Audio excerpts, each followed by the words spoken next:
2 balls, no strikes on Gatewood. Now Santos ready, the pitch. Swing and a miss at a fastball, 2-1.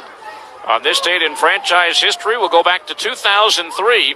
Rob Quinlan went 4 for 4 with a homer and 4 RBI to help the Stingers to a 9-5 win over Sacramento.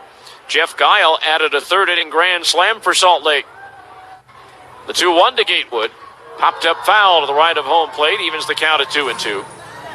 On this date in 1995, big first baseman Steve Dunn hit 2 homers and drives in 6 as the Buzz outscore the Sky Sox 11-7 at Colorado Springs.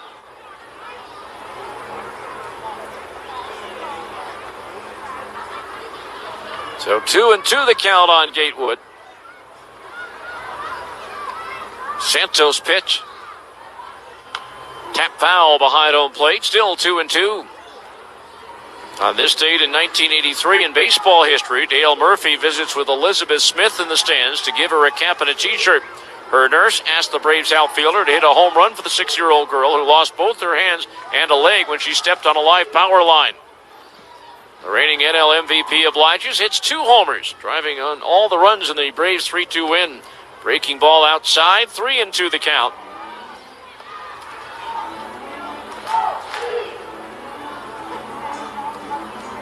So a full count on Gatewood.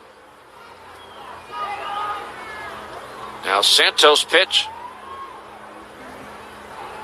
Swing and a miss and a changeup. He struck him out. 1 down. That'll bring up Scott Schebler 0 for 2. Hit by a pitch and scored a run his last time up. Also on this date in 1997 at the ballpark in Texas, the Giants beat the Rangers 4-3 in the first interleague game in history. San Francisco outfielder Darrell Hamilton picks up the first ever interleague hit, and teammate Glenn Allen Hill, the former Albuquerque manager, becomes the first regular season designated hitter for the National League. Schebler lifts one foul over the roof behind third, and the count's 0-1. Except in matchups like Mets-Yankees, Dodgers-Angels, Cubs-White Sox, Indians-Reds, Rangers-Astros, well, not Rangers-Astros, but the first 4 I mentioned. Other than that, there really isn't that draw anymore. Maybe, obviously, the A's and the Giants. But it's just not the same as it was when it first started. The 0-2, fastball high, misses. Just wondering, well, I guess maybe Baltimore, Washington, but those two, Baltimore hasn't been very good for a while, so it's tough for anybody to get excited about them.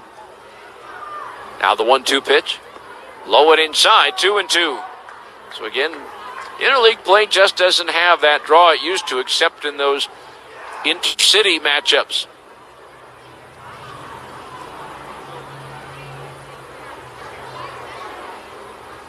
Two balls, 2 strikes. Santos pitch.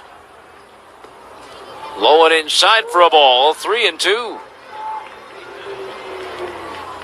Michael Stefanik due next. He's leading 8-4 here in the bottom half of the 7th inning.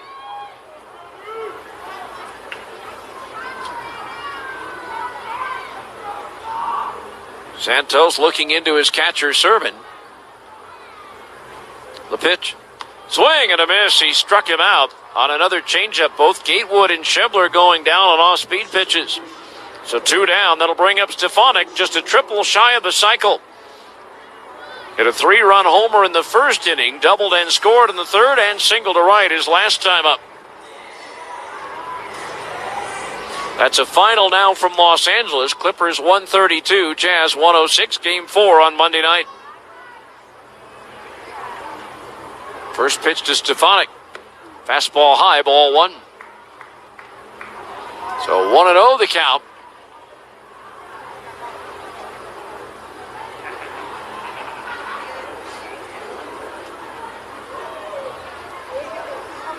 Now Santos ready, the right-hander deals.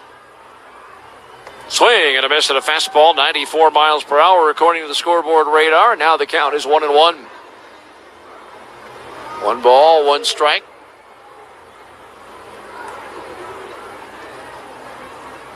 It was on this date in 1970. An infamous day, you might say. Here's a swing and a line drive, slicing, just foul. Down the right field line, and the count's 1-2. In 1970 on this date, Pirate pitcher Doc Ellis throws a 2-0 no-hitter against the Padres in San Diego during the first game of a doubleheader.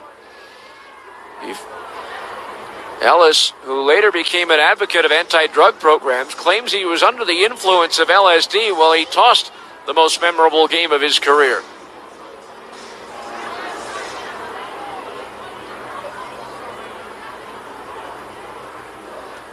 So 1-2 the count on Stefanik. Now Santos pitch. Swing and a miss at a fastball, and he strikes out the side here in the 7th.